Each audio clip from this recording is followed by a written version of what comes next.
અમરેલી જિલ્લાના ધારી marketing yard ખાતે નવા કપાસની ખરીદીનો વિધિવત રીતે પ્રારંભ થયો છે. તો ધારી માર્કેટિંગ યાર્ડમાં કપાસની ખરીદીનો પ્રારંભ થતાં ખેડૂતોમાં ખુશી જોવા મળી આવી છે.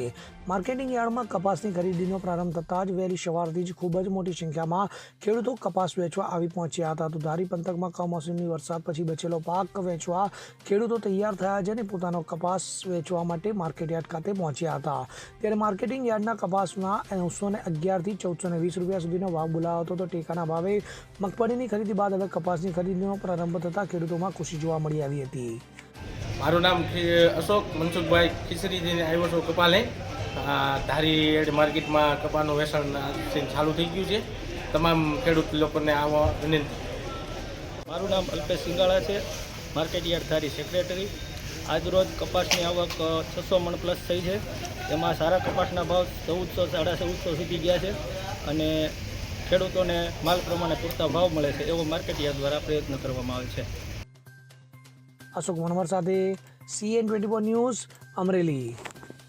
હવે જુઓ દેશ દુનિયાની તમામ ખબરો તમારી આંગળીના ટેરવે. ઉઠાવો મોબાઈલ અને Google Play Store પરથી ડાઉનલોડ કરો અમારી CN24 ન્યૂઝ મોબાઈલ એપ.